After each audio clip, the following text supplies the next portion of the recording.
अस्सलाम वालेकुम dear students. First year की केमिस्ट्री से जो टॉपिक आज मैंने सिलेक्ट किया है वो है मॉलिक्यूल।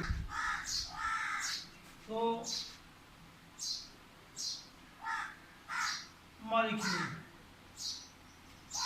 फर्स्ट ऑफ ऑल हमें ये देखना होगा कि मॉलिक्यूल हम किसे कहते हैं। तो इसके लिए हमें मॉलिक्यूल की जो है वो डेफिनेशन समझ आना बहुत ज़रूरी है। तो मैं यहाँ पे लिख देता हूँ मॉलिक्यूल की डेफिनेशन। तो मॉलिक्यूल जो है it is the smallest particle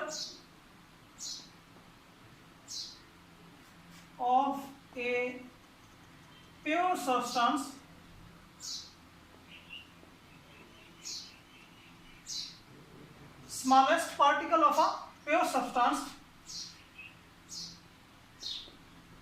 which can exist independently.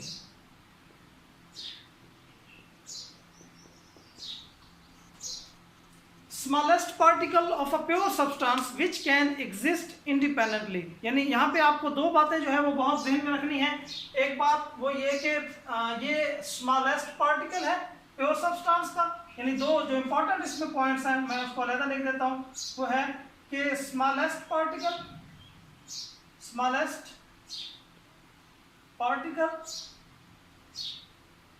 Of pure substance दूसरी जो बात आपने इसमें ध्यान में रखनी है जो बहुत इंपॉर्टेंट है वो है can exist independently. Can exist independently.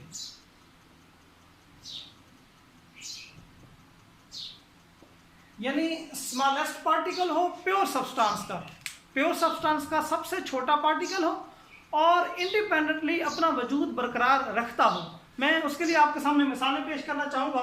मिसाल के तौर पे हमारे पास जो है वो कंपाउंड, मैं यहाँ पे लिख देता हूँ कोई फॉर एग्जांपल मेरे पास जो है वो कंपाउंड है जो है वो मेरे पास है शुगर, और उसका जो स्मॉलेस्ट पार्टिकल है स्मॉलेस्ट पार्टिकल या आप उसको पता है अब मॉलिक्यूल भी कहते हैं। अभी मैंने डेफिनेशन किया smallest particle which can exist independently, तो वो मॉलिक्यूल होगा।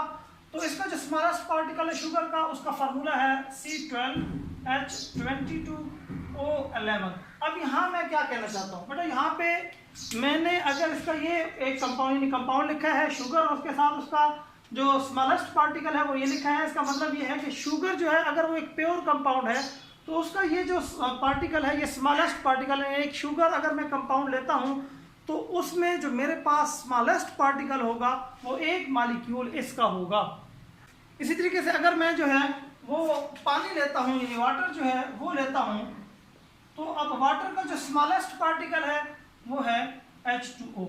यहाँ पे आपको एक बात समझनी है कि इंडिपेंडेंट एग्जिस्टेंस से क्या मुराद है। इंडिपेंडेंट एग्जिस्टेंस से पहले ये मुराद है कि पानी अगर फॉर एग्जांपल पानी मेरे पास है तो मैं पानी को जो है वो एवोपरेट करता हूँ, तो पानी का हर एक मॉलिक्यूल अपना आज़ादाना वजूद रखता है। बेशक वो पानी यानी बर्तन में मौजूद है तो वहाँ बर्तन में भी पानी का हर मॉलिक्यूल जो है वो अपना एक आज़ादाना वजूद बरकरार रखता है। या इसी तरीके से अगर मैंने जो है वो कंपाउंड शुगर लिया हुआ है तो चीनी का जो है वो हर मॉलिक्यूल जो है वो अपना आज़ादाना वजूद बरकरार रखता है और उसकी अपनी प्रॉपर्टीज़ हैं वही जो पूरे कंपाउंड की हैं। यानी अगर जो है वो शुगर का एक मॉलिक्यूल जो है वो मैं चखता हूँ तो वो भी जायके में वैसे ही मीठा होगा जैसे जो है वो शुगर जो है एज अ होल कंपाउंड जो है वो मीठा होता है।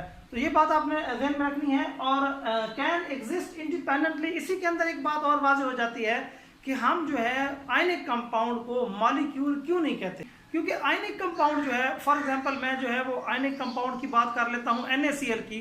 तो जो NaCl है, क्या एक NaCl जो है वो बतौर मॉलिक्यूल अकेला कहीं एग्जिस्ट करता है?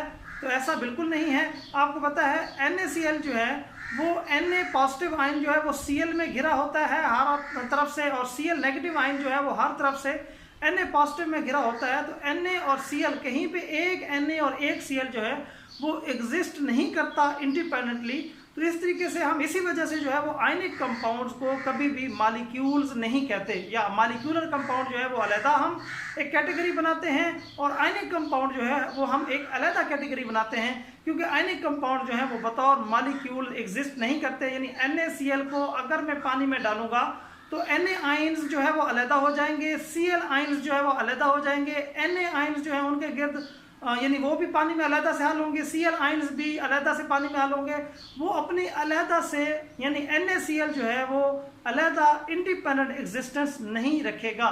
तो इस वजह से हम आयनिक कंपाउंड को कभी मॉलिक्यूल नहीं कहते।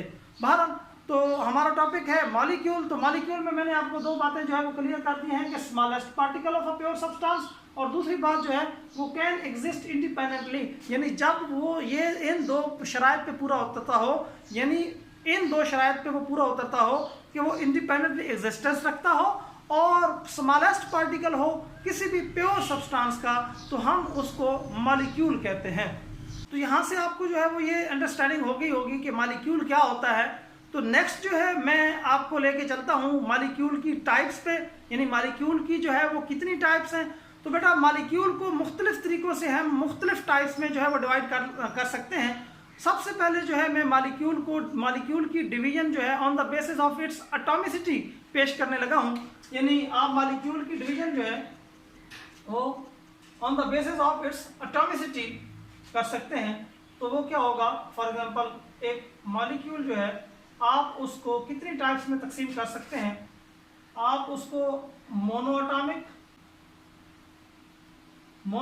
से क्या मुराद होगा, मोनोएटॉमिक से मुराद एक एटम का मॉलिक्यूल, मिसाल के तौर पे हीलियम, नियॉन, ये एक एटम के मॉलिक्यूल। अच्छा यहाँ पे ये भी क्लियर करते जाऊँ, मोनोएटॉमिक मॉलिक्यूल हाँ क्या ये इस डेफिनेशन पे पूरा उतरता है। फॉर एग्जांपल हीलियम है या नियॉन है, क्या वो इस डेफिनेशन पे पूरा उतरता है?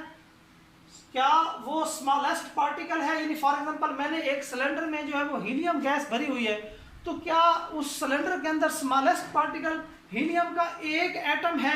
तो बिल्कुल ऐसा ही है, स्मॉलेस्ट पार्टिकल है। अगर मैंने हीलियम का सिलेंडर भरा हुआ है तो उस सिलेंडर में जो स्मॉलेस्ट पार्टिकल है वो हीलियम का एक मॉलिक्यूल है। दूसरी बात, कैन एग्जिस्ट इंडिपेंडेंटली, क्या वो हीलियम का एक एटम जो है वो इंडिपेंडेंटली एग्जिस्ट करता है without taking part into a reaction, वो अकेला जो है वो एग्जिस्ट करता है? तो बिल्कुल ऐसे ही बात है, हीलियम जो है वो without taking part in a reaction अकेला एग्जिस्ट करता है। तो इसलिए जो है वो हीलियम को, नियॉन को जो इंडिपेंडेंट एग्जिस्टेंस भी रखते हैं और अपने अगर फॉर एग्जांपल कहीं बतौर सब्सटेंस मौजूद हों तो अकेला पार्टिकल जो है वो अपना वजूद भी बरकरार रखता है। तो इसलिए हम हीलियम और नियॉन को जो है उनको भी मॉलिक्यूल कहते हैं और इनको हम मोनोएटॉमिक मॉलिक्यूल कहते हैं। नेक्स्ट जो है आएगी इसकी type diatomic molecules, diatomic. अब डाई एटॉमिक से क्या मुराद है? जो दो एटमों पे मुश्तमिल मॉलिक्यूल होंगे। मिसाल के तौर पे आप H2 इसकी किस्म में ले सकते हैं, आप HCl जो है वो इसकी किस्म में ले सकते हैं। तो ये जो है आपके पास डाई एटॉमिक मॉलिक्यूल्स हैं। उसके बाद आ जाते हैं जी tri atomic molecules, tri atomic molecule. तो बेटा ट्राई एटॉमिक मॉलिक्यूल जो है उसमें आ जाएगा H2O, इसमें आप ओजोन को भी ले सकते हैं और भी बहुत सारी टाइप्स हैं। तो हम आगे चलते हैं। उसके बाद हम जो है वो आ जाते हैं poly atomic molecules, poly atomic molecules. अब पॉली एटॉमिक से क्या मुराद है? जैसे नाम से है पॉली, पॉली का मतलब है तो बहुत सारे, तो बहुत सारे एटम को मुश्तमिल मॉलिक्यूल हो। जैसे ये इधर मैंने फार्मूला भी लिखा है C12H22O11। इसी तरीके से जो है वो आपके पास H2SO4 या और जो कंपाउंड्स हैं जिनमें बहुत ज़्यादा एटम होते हैं उनको हम किस में डाल लेते हैं? पॉली एटॉमिक मॉलिक्यूल्स में। अच्छा, तो मॉलिक्यूल को तकसीम करने का एक और तरीका भी है। मॉलिक्यूल्स को तकसीम करने का जो दूसरा तरीका मैं आपको बताने लगा हूँ वो है ऑन द बेसिस ऑफ, यानी ये तो हमने कहा था on the basis of atomicity, यानी ये जो मॉलिक्यूल की डिवीजन है on the basis of atomicity है। एटॉमिसिटी मतलब कितने एटम हैं, ऑन द बेसिस कितने एटम हैं। मतलब मोनोएटॉमिक एक एटम का मॉलिक्यूल, डाई एटॉमिक दो एटमों वाला मॉलिक्यूल, ट्राई एटॉमिक तीन एटमों वाला मॉलिक्यूल। तो ये है on the basis of its atomicity कि कितने जो हैं वो एटम हैं। अब दूसरा हम कह सकते हैं on the basis of types of atom, on the basis of types of atoms. अब टाइप्स ऑफ एटम्स की बुनियाद पे हम इसको दो हिस्सों में तकसीम करते हैं। वो क्या है जी, टाइप्स ऑफ एटम्स की बुनियाद पे हम मॉलिक्यूल को जो है वो दो हिस्सों में तकसीम करते हैं। एक है हम कहते हैं होमो एटॉमिक,